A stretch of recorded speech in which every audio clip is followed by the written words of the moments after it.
got my contents insurance with them and my children's insurance with them, and they've always been very good. Yeah, I think it's nice to see the same face once a month. Yeah. And you know, you talk and have a bit of a laugh and a joke with him, and he comes and has a bit of fun with Robert, his son. And it's just nice, yeah. John's never sort of forced me to have anything I don't want. He's sort of offered the endowments for the children, which is exactly what I was looking for. And any questions we've got, he's always there to answer them as well. And we get to know him as well, which is nice. I want some good response, I want good advice, and I want people who are interested in me and what is the best for me. With such satisfied customers, perhaps it's not surprising that Britannic achieved such good results last year. Its recently published annual report and accounts show an operating profit of £84.2 million. And what's more, the company increased its share of the home insurance market.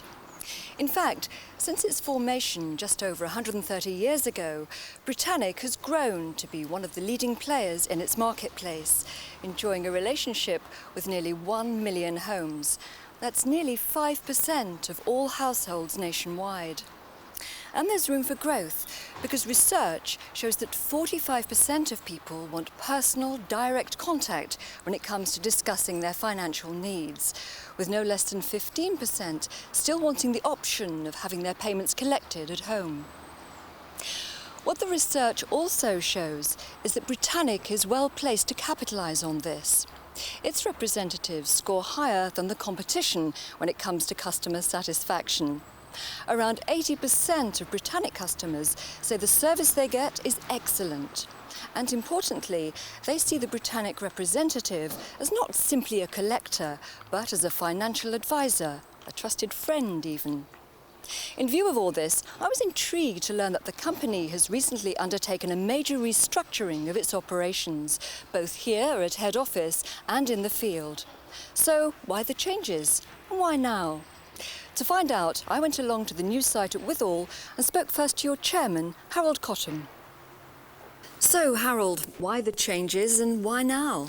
There is a great deal of change going on in the marketplace around us. Every day we see in the papers that companies are merging in order to get better use of their resources and of technology. We see mutuals demutualising, so again they can become more aggressive competitors. We see new companies coming into the marketplace and using new forms of delivery of the products to the marketplace. As a result of this too, the products themselves are changing. They're being tailored better to meet the needs of different sectors of the public, and value is being increased on them.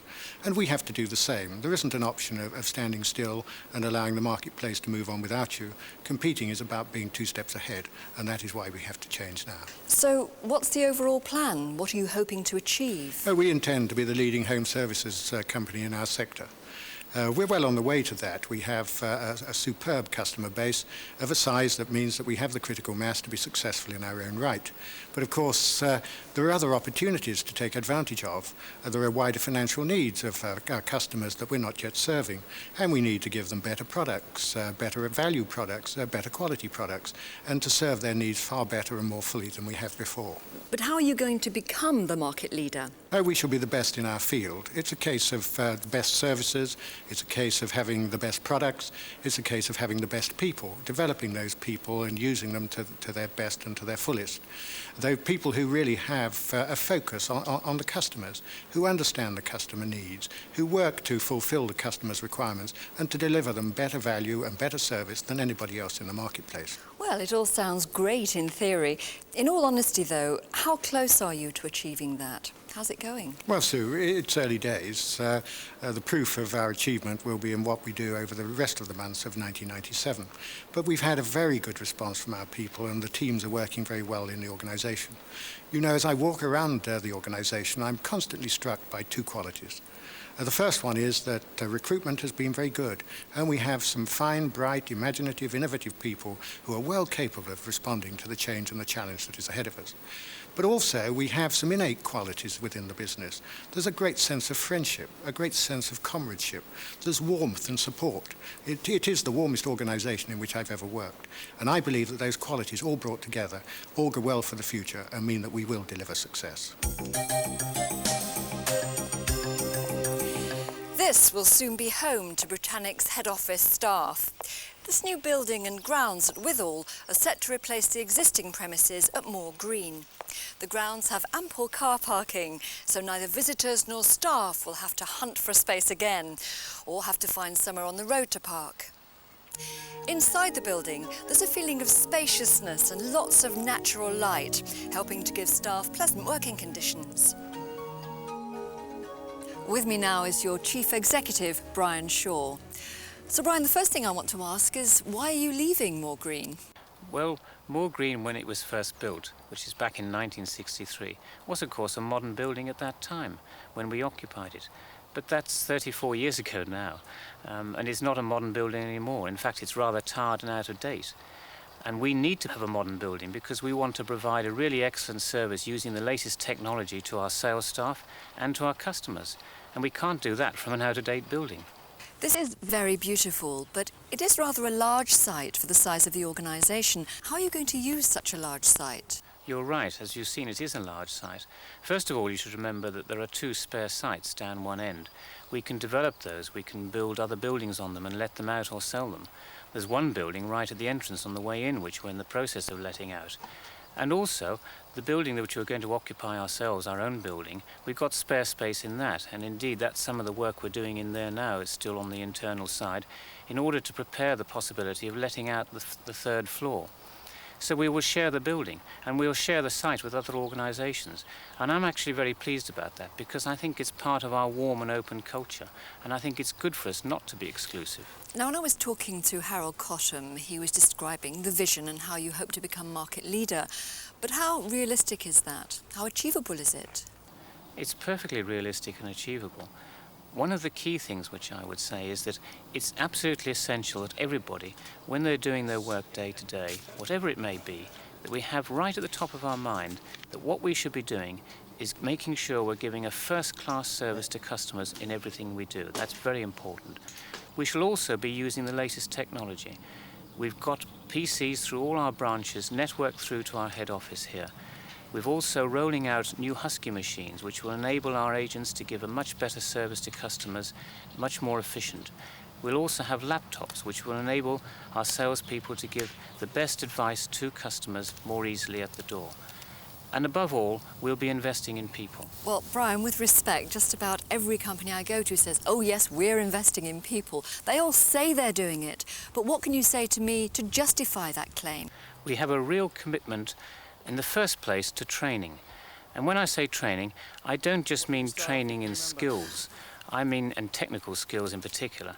I mean training to give people better personal development, to enable them to use their skills better, and also to enable them to give a better service to customers and understand how to do their job, how to manage people. Now, of course, what really matters, Brian, is the customer.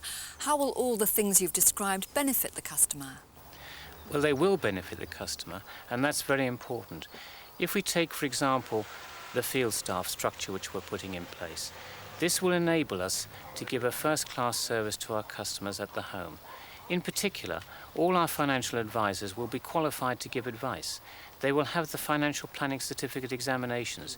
Whenever a customer asks them for information or for technical advice, they'll be able to give it on the spot and respond straight away.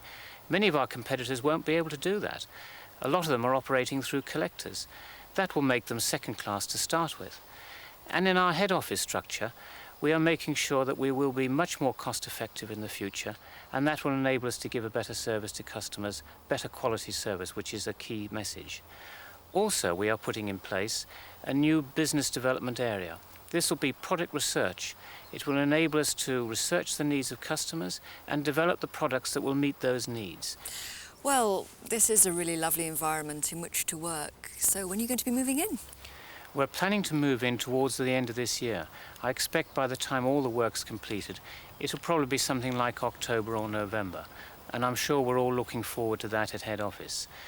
But I should also add, and it's very important to make this point, we are also well aware that with all the reorganisation in the field, there's a lot of work that needs to be done to make sure that all our salespeople locally have first-class branch premises to operate from. This is an area that needs a considerable amount of work, and that has our commitment as well. The vast majority of staff work out in the field, and this is where the immediate contact with your customers takes place, like here at the Coventry branch. Now, I'm told that its location beside the Oxford Canal isn't necessarily typical of other branches throughout the UK. But then, what goes on inside is what's important, and that's the same as in any branch, anywhere in the country. And this is where I'm going to meet the company's new Sales and Marketing Director, Bill Haynes. Bill, I know you've only been with the company for a few months, but what are your first impressions? The first impressions are undoubtedly very positive. This is a very large, financially very strong organisation with a very clear vision of the future. I think our staff are well behind the change programme that we're putting in place, and I would say the future looks extremely bright for Britannic. What would you say your priorities are over the next few months? I think first and foremost my priority is to really understand the nature of the sales force, to precisely understand what it is that they're doing with their client base and how the system actually works, to really also understand what our client base actually wants to do, and then I think to go about developing that relationship as productively as we possibly can. Do you see the staff role changing? I think the staff role will increase in focus rather than change. I would like to see ourselves as an organisation which understands that it's providing a comprehensive service of needs analysis to its customer base, and also provides a collection service, rather than an organisation which I think it's fair to say, used to see itself as historically providing a collection service and simply added some financial advice where appropriate onto it. Would it be true to say that it's going to make more demands on the staff who are going to have to undergo training, pass exams, that kind of thing? I think we have to appreciate that the financial services environment is changing fundamentally, almost day by day, and the pace of change is leaving all but the most enlightened organisations behind. I would say our staff will find the role more demanding, yes, but I would hope that they would find it, as a result of that, more satisfying than at any stage before. So staff will reap some rewards from the process? There'll be something in it for them? Yeah, absolutely. Most definitely staff will reap rewards from that, because being better qualified, being better supported in the field, having more time to apply the sales process, not only will they reap a great deal of benefit and enjoyment from actually providing that service, plus probably feeling significantly more confident than at any stage before, given their qualifications. If they perform better, the nature of their remuneration package is that they will earn more in bottom line terms. So I would see significant improvements, both in terms of staff morale, staff attitude, staff competence, and certainly rewards. Britannic, like many other companies, is undergoing change. But as you've heard, the company cannot afford to stand still or rest on its laurels, but has to gear up for the future and face the challenges ahead. Your vision of the future is to be best at what you do and to become the leader in the home service market. It won't be easy, but the results will be worth it. Just listen to your customers. I like the personal approach. There's so many insurance firms now do direct debits. I mean, I work for a bank, so I know what it's like, the way they push you for direct debits, but I like the personal touch. I want some good response, I want good advice, and I want people who are interested in me and what is the best for me.